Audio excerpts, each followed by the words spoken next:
अस्सलामुअलैकुम। मैं हूँ तैर अब्बास। एक बार फिर आपकी खिदमत में हाजिर हुआ हूँ। आज का जो मेरा लेक्चर है वो है क्लास 9 का पहला सबक, हिजरत नबी सल्लल्लाहु अलैहि वसल्लम। आज हम जानेंगे हिजरत नबी से क्या मुराद है और हम जानेंगे कि हिजरत नबी का खुलासा क्या है। उसके अहम पॉइंट जो हैं उसके ऊपर बहस करेंगे। सबसे पहले इब्तिदा जो करते हैं वो करते हैं तारीख से। मक्का से मदीने की तरफ हिजरत करना हिजरत नबी कहलाता है। खुलासे का बाकायदा आगाज करते हैं। नबूवत का 13वां साल शुरू हो चुका था आप सल्लम का। मदीने में बड़ी तेजी से इस्लाम फैलता जा रहा था। तो कुफार को ये बात अच्छी ना लगी। कुफार ने फिर आपस में मशवरे किए, मुख्तलिफ राय दी गई। राय कैसे दी गई? राय एक ने कहा हाथ पांव में जंजीरें डाल दें। एक ने कहा हाथ पांव में जंजीरें डाल दें, नौजुबिल्लाह। दूसरे ने कहा कि जला वतन कर दिया जाए। दूसरे ने क्या कहा? जला वतन कर दिया जाए। आखिर पे अबू जहल की राय पर इत्तेफाक किया गया।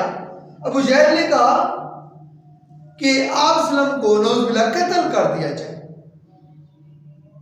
इस कत्ल करने से आले हाशिम बट जाएगा, यानी तकसीम हो जाएगा।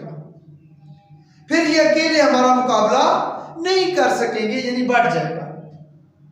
फिर उन लोगों ने आप सल्लम के आस्थान मुबारक का मुहासरा कर लिया, यानी घेर लिया। अहले अरब का ज़नाना मकान के अंदर घुसना उस वक्त मौजूद था, यानी आप बगैर इजाजत के अंदर नहीं आ सकते थे। इंतजार करने लगी। कुरैश को बहुत ज्यादा अदुवत थी, यानी दुश्मनी हो गई आप सल्लम। लेकिन आप सल्लम को उनके इरादे का पहले ही पता चल चुका था। आप सल्लम की हजरत अबू बकर सिद्दीक से पहले करारदाद हो चुकी थी। तो आप सल्लम ने यानी उसका यानी तमाम हालात का आप सल्लम को पहले पता था। आप सल्लम ने जनाब अमीर को बुलाया। जनाब अमीर से मुराद क्या है? हजरत अली रज़ी अल्लाह को बुलाया। बुलाने के बाद उनको कहा कि आप आओ, मेरे बिस्तर पर क्या है, सो जाओ। मेरे बिस्तर पर क्या करो? सो जाओ। सुबह उठकर तमाम अमानतें, क्योंकि आप सल्लम के पास यानी अमानतें मौजूद थी, ज्यादातर गैर मुस्लिम की भी होती थी। आप सल्लम ने कहा कि वो ये ना समझे कि आप सल्लम अमानतें वापस देकर नहीं गए। तो आप सल्लम का उस वक्त बिस्तर कतरगाह जमीन बन चुका था। फिर भी आप सल्लम का जो बिस्तर था वो कतरगाह बन चुका था। लेकिन हजरत अली बिल्कुल नहीं घबराए। एक बहादुर शख्सियत थी, यानी आपके घर का मुहासरा कर लिया गया। कुदरत का निजाम देखें, कुदरत ने उनको बेखबर कर दिया। तो आप सल्लम ने अपने घर से बाहर निकले और मक्का की तरफ देखा। मक्का तो मुझको तमाम दुनिया से ज्यादा अजीज है, लेकिन तेरे फर्जंद यहां रहने नहीं। आप सल्लम ने मक्का की तरफ देखा, यानी मक्का तो मुझको तमाम दुनिया से ज्यादा अजीज है, लेकिन तेरे फर्जंद रहने नहीं देते। तो आप सल्लम जो है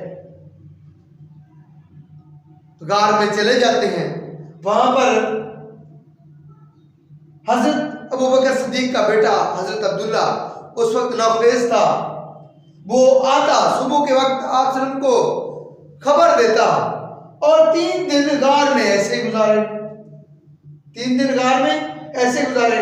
लेकिन इब्ने हिशाम एक मुहद्दिस हदीस गुजारे, वो कहते हैं कि हजरत अस्मा यानी खाना पका कर आती थी तो वो खाना देकर जाती थी। एक ने कहा कि हजरत अबू बकर का गुलाम आता था यानी दूध पहुंचा जाता था, तो 3 दिन दूध से ही गुजारा किया।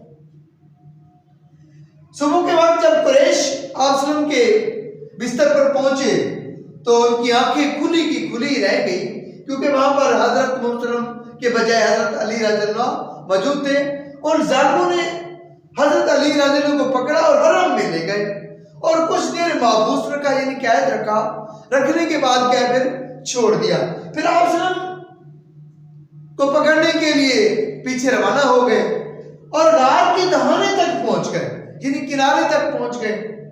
तो हजरत अबू बकर सिद्दीक ने कहा, या रसूलल्लाह आप क्या बनेगा? आप सल्लम ने फरमाया, आप हौसला रखो। सूरह तौबा की आयत नंबर 40 का तर्जुमा पढ़ा, घबराओ नहीं बेशक अल्लाह हमारे साथ है, घबराओ नहीं बेशक अल्लाह हमारे साथ है। फिर कुरैश ने एक इश्तिहार दे रखा था, जो आप सल्लम और हजरत अबू बकर को पकड़ कर ले आएगा या कत्ल करेगा तो नौज़ुबिल्ला उसको एक खून बाजी नहीं 100 सुर्ख ऊंट इनाम दिया जाएगा, 100 सुर्ख ऊंट इनाम दिया जाएगा। तो उस इनाम की लालच में एक शख्स सराका में जुश्न निकला और आप सल्लम के पीछे पहुंचा और आप सल्लम को यानी तीर से निशाना बनाने की कई बार कोशिश की, यानी फाल निकालता फिर तीर मारने की कोशिश की, लेकिन नाकाम रहा, हर बार नाकाम रहा। फिर घोड़े को आगे दौड़ाया, फिर घोड़े के पंख उसके जमीन में दंस गए। लेकिन फिर उसके ज़हन में आया ये कोई और माजरा है, ये कोई और कहानी है। फिर आप सल्लम को तमाम वाक़या सुनाया। सुनाने के बाद जब वाक़या सुनाया तो फिर आप सल्लम ने हज़रत अबू बकर सिद्दीक के गुलाम आमिर बिन फहीरा को कहा, इसको अमन की तहरीर लिख दो, अमन की तहरीर लिख दो। लेकिन तशरीफ आवरी की खबर मदीने में पहले ही मिल चुकी थी यानी पहुंच चुकी थी। तो फिर एक यहूदी ने कले से देखा और क्राइन से एक निशानी नबूवत की मोहर से देखकर यानी पहचान कर कहा, लो जिसका इंतजार था वो आ गया, लो जिसका इंतजार था वो आ गया। तमाम शहर तकबीर की आवाज से गूंज उठा और यहीं पे हमारा सबक खत्म।